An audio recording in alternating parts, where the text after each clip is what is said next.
Evening. We're going to be reading from 1 Kings chapter 17 and 18 tonight. Now Elijah the Tishbite from Tishbe in Gilead said to Ahab, "As the Lord, the God of Israel lives, whom I serve, there will be neither dew nor rain in the next few years except at my word." Then the word of the Lord came to Elijah, "Leave here, turn eastward and hide in the Kerith ravine east of the Jordan. You will drink from the brook, and I have directed the ravens to supply you with food there." So he did what the Lord had told him. He went to the Kerith ravine east of the Jordan and stayed there. The ravens brought him bread and meat in the morning, and bread and meat in the evening, and he drank from the brook. Some time later the brook dried up because there had been no rain in the land. Then the word of the Lord came to him, "Go at once to Zarephath in the region of Sidon and stay there. I have directed a widow there to supply you with food." So he went to Zarephath. When he came to the town gate, a widow was there gathering sticks. He called to her and asked, "Would you bring me a little water in a jar so that I may have a drink?" As she was going to get it, he called, "And bring me, please, a piece of bread." "As surely as the Lord your God lives," she replied, "I don't have any bread, only a handful of flour in a jar and a little olive oil in a jug. I'm gathering a few sticks to take home and make a meal for myself and my son, that we may eat it and die." Elijah said to her, "Don't be afraid. Go home and do as you have said, but first make a small loaf of bread for me and from what you have, and bring it to me. Then you make something for yourself and your son. For this is what the Lord, the God of Israel, says, the jar of flour will not be used up, and the jug of oil will not run dry, until the day the Lord sends rain on the land." She went away and did as Elijah had told her. So there was food every day for Elijah and the woman and her family. For the jar of flour was not used up, and the jug of oil did not run dry, in keeping with the word of the Lord, the word of the Lord spoken by Elijah. Some time later, the son of the woman who owned the house became ill. He grew worse and worse, and finally stopped breathing. She said to Elisha, "What have you done against me, man of God? Did you come to remind me of my sin and kill my son?" "Give me your son," Elijah replied. He took him from her arms, carried him into the upper room where he was staying, and laid him on his bed. Then he cried out to the Lord, "Lord my God, you have brought tragedy even on this widow I am staying with by causing her son to die." Then he stretched himself out on the boy 3 times and cried out to the Lord, "Lord my God, let the boy's life return to him." Then the Lord heard Elijah's cry, and the boy's life returned to him, and he lived. Elijah picked up the child and carried him down to the room into the house.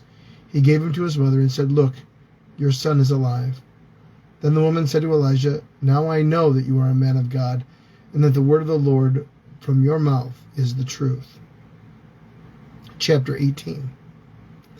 After a long time, in the 3rd year, the word of the Lord came to Elijah, "Go and present yourself to Ahab, and I will send rain on the land." So Elijah went to present himself to Ahab. Now the famine was severe in Samaria, and Ahab had summoned Obadiah, his palace administrator. Obadiah was a devout believer in the Lord. While Jezebel was killing off the Lord's prophets, Obadiah had taken 100 prophets and hidden them in 2 caves, 50 in each, and had supplied them with food and water. Ahab said to Obadiah, "Go through the land to all the springs and valleys. Maybe we can find some grass to keep the horses and mules alive, so we will not have to kill any of our animals." So they divided the land they were to cover, Ahab going in one direction and Obadiah in another. As Obadiah was walking along, Elijah met him. Obadiah recognized him, bowed down to the ground, and said, "Is it really you, my lord Elijah?" "Yes," he replied. "Go tell your master, Elijah is here." "What have I done wrong," asked Obadiah, "that you are handing your servant over to Ahab to be put to death? As surely as the Lord your God lives, there is not a nation or kingdom where my master has not sent someone to look for you. And whenever a nation or kingdom claimed you were not there, he made them swear they could not find you. But now you tell me, go to my master and say, Elijah is here? I don't know where the Spirit of the Lord may carry you when I leave. If I go and tell Ahab and he doesn't find you, he will kill me. Yet I, your servant, have worshipped the Lord since my youth. Haven't you heard, my Lord, what I did while Jezebel was killing the prophets of the Lord? I hid 100 of the Lord's prophets in 2 caves, 50 in each, and supplied them with food and water. And now you tell me to go to my master and say Elijah is here? He will kill me." Elijah said to the prophets of Baal, Elijah said, as the Lord Almighty lives, whom I serve, I will surely present myself to Ahab today. So Obadiah went to meet Ahab and told him, and Ahab went to meet Elijah. When he saw Elijah, he said to him, "Is that you, you trouble of Israel?" "I have not made trouble for Israel," Elijah replied, "but you and your father's family have. You have abandoned the Lord's commands and followed the Baals. Now summon the people from all over Israel and meet me at Mount Carmel, and bring 450 prophets of Baal and 400 prophets of Asherah who eat at Jezebel's table." So Ahab sent word throughout all Israel and assembled the prophets on Mount Carmel. Elijah went before the people and said, "How long will you waver between two opinions? If the Lord is God, follow him, but if Baal is God, follow him." But the people said nothing. Then Elijah said to them, "I am the only one of the Lord's prophets left, but Baal has 450 prophets. Get 2 bulls for us. Let Baal's prophets choose one for themselves, and let them cut it into pieces, put it on the wood, but not set fire to it. I will prepare the other bull and put it on the wood, but not set fire to it. Then you call on the name of your God, and I will call on the name of the Lord, the God who answers by fire. He is God." Then all the people said, "What you say is good." Elijah said to the prophets of Baal, "Choose one of the bulls and prepare it first, since there's so many of you. Call on the name of your God, but do not light the fire." So they took the bull given them, and prepared it. Then they called on the name of Baal from morning till noon. "Baal, answer us," they shouted, but there was no response. No one answered, and they danced around the altar they had made. At noon, Elijah began to taunt them. "Shout louder," he said. "Surely he is a god. Perhaps he is deep in thought, or busy, or traveling. Maybe he is sleeping and must be awakened." So they shouted louder and slashed themselves with swords and spears, as was their custom, until their blood flowed. Midday passed, and they continued their frantic prophesying until the time for the evening sacrifice, but there was no response.